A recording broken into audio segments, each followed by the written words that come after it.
quite reliable compared to the pulse, which is not always the case. Tongue observation is based on the following 4 items. First, we look at the body color. The body color indicates the condition of blood, qi, and the yin organs, which are heart, liver, kidney, spleen, lung, right? Pericardium. Hopefully we know that. The body shape. So we look at the shape of the tongue, which indicates the state of blood and nutritive qi or yin qi, Y-I-N-G, yin qi. The coating, we look at the coating of the tongue because it indicates the state of the young organs and the pathogens, right? Pathogens are heat and cold and dampness, etc., etc. Okay, and the young organ, you know what they are. The moisture of the tongue. We want to see if the tongue is dry or overly wet, and that indicates, of course, the state of the body fluids. So this little tongue map is giving you an idea where each organ is mapped out on the tongue. So if you look at your trunk and your own trunk, the heart is at the top with the lung, right? And then the spleen and stomach in TCM represents digestion, so they're in the middle. On the side, we have the liver and gallbladder. And then at the bottom, below the belly button, you have all your other organs. So you have the intestines, the bladder, and the kidney. So it's kind of like representing your trunk of all your organs, right? The heart part is called the tip of the tongue. The lung part is called the front of the tongue. The spleen and stomach is called the middle. The liver gallbladder is called the sides. And the kidney, bladder, and both intestines are called the root or the back of the tongue. As you can see on the picture on the right, it literally separates the lower jowl from the middle jowl for the upper jowl. The upper jowl is the lung and heart. The middle jowl is spleen and stomach and liver gallbladder. Sometimes in some text, they will put liver and gallbladder in the lower jowl. So some students don't agree of where lower jowl and liver gallbladder if they are located in the middle jowl or lower jowl. And of course the lower jowl is the intestines, the kidney, and the bladder. So the area will tell us what's going on, right? If we have a certain color in an area of the tongue, then it will tell us what's going on with that organ. So let's start with the body color. We said we look at 4 things, so let's look at the first one. The 5 body colors on the tongue are red, crimson, which is deep, deep red, purple, blue, and pale. So a lot of similarity with the body colors, but a little bit of distinguishes, right? So we distinguish it from the body color. So if we have a red tongue, it is excess heat or yin deficiency. How do we know the difference? If it is excess heat, we would have a coat on the tongue, a yellow coat on the tongue. If it was yin deficiency, we would have no coat on the tongue, and it probably would have some kind of crack or dryness. Crimson is that deep, deep red, like a dark wine, red wine, of course. That can indicate fire or body fluid exhaustion. So it could also be that the fire has created body fluid exhaustion, right? Too much heat dries the body fluid. So if we see this, how do we know the difference? Obviously, body fluid exhaustion, they'd be very cracked, very, very, very deep cracked in the tongue, which would show like very depleted body fluid. With fire, we would see more strawberry prickles and probably a deep red, maybe a couple of cracks at the beginning, but not that much, right? Purple, of course, is blood stasis. I always say to my students, P and P, purple and pain, represent blood stasis. Blood stasis always creates pain and purple color. Blue or bluish tongue is excess cold or excess yin. And pale tongue is either a qi deficiency, blood deficiency, or yang deficiency. How do we know the difference? If it is a qi deficiency, the tongue is pale. If it's a blood deficiency, the tongue is pale and thin. The shape of the tongue is very thin, skinny, right? If it's a yang deficiency, it's pale and fat or swollen. The opposite. Okay, so qi deficiency is pale, blood deficiency pale and thin, and yang deficiency pale and swollen.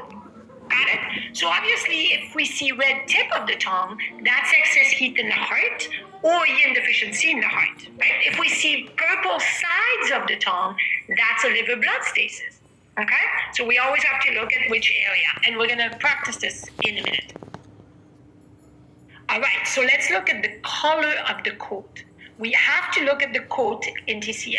So the first one is we're going to look at the body fluid, right? I was saying we look at the moisture of the coat. So the moisture of the tongue, either it is very dry, which could be, like we said earlier, fire or body fluid deficiency. If it was really, really red, it's probably fire. If it's really, really cracked and dry, really, really cracked, that's a body fluid deficiency.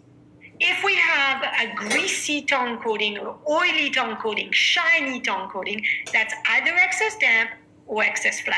Okay, so it's the opposite, either dry or damp, right? Colors of the coat. So the coat should not have a color. It should be transparent and be a little moist on the tongue, but not overly so. So if we have a yellow tongue coating, that's excess heat. So remember, yellow palms was excess dampness, but yellow tongue coating is excess heat, right? The tongue coating yellow makes a difference. It is not dampness. Yellow coat means heat. Now, if it was yellow and greasy, it would be damp heat, okay? So if the tongue coating is white, the thicker the coat, the worse the problem is, of course. If it's a thin white coat, it's not as bad. That's usually excess cold.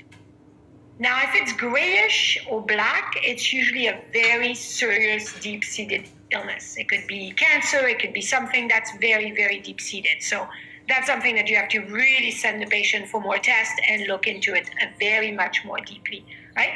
So that gives you an idea. So again, you can mix them up, right? So if I have a yellowish tongue coating that is really dry, then that's probably an excess fire, right? Because it's excess heat, the yellow coat, and it's probably a red tongue with it. So that would be excess fire. So let's look at some tongues to kind of give us an idea, right? That's the best thing to do. This is the closest picture that I could get for a healthy tongue because it's pink, it's got a bit of a moisture coat, but not overly so, and it's not cracked, and it's got a good size and good shape. The first one on the top left has many, many cracks, as you can see. This is definitely a body fluid deficiency. I mean, it's really, really cracked, as you can see. It's probably coming from over too much heat because it is red, right? The one on the top right is a little bit more of a yin deficiency. It has cracks already, and you can see this is the tongue shape. We're talking about the shape of the tongue, okay? Remember, this is the shape. So you can see the small cracks. That's a yin deficiency. But having said that, the tongue itself is purple, right? So there's some blood stasis, but the crack indicate the yin deficiency because there's small cracks compared to the body fluid deficiency, which were big, many cracks. Looking underneath the tongue. So on the left here, we have engorged veins. Those are the two veins underneath the tongues. And we actually have 2 acupuncture points there, right? We can bleed those veins. If they are very engorged, that's a blood stasis. If you can't see them at all, that's a blood deficiency. If you could see just normally a little bit, then that's fine. Strawberry prickles. You can see on this tongue, it almost looks like it's a strawberry, right? Strawberry prickles indicate toxic heat. So kind of raised on the tongue, right? Swollen tongue and teeth marks. You can see the teeth marks on the side, right? You can see this is a really pale, swollen tongue, so that's a yang deficiency, right? Yang deficiency usually creates dampness. So swollen means yang deficiency with dampness. And of course, you can see the teeth marks on the side as well. Teeth marks are usually a spleen Qi deficiency. So this could be a spleen yang deficiency. But it's affecting the whole tongue, and there's a bit of a crack too. Can you see that? So remember, fat tongue, yang deficiency. Thin tongue, on the other hand, is a blood or yin deficiency. So if it's pale and thin, it's a blood deficiency. If it's red with no coat and thin, that's a yin deficiency.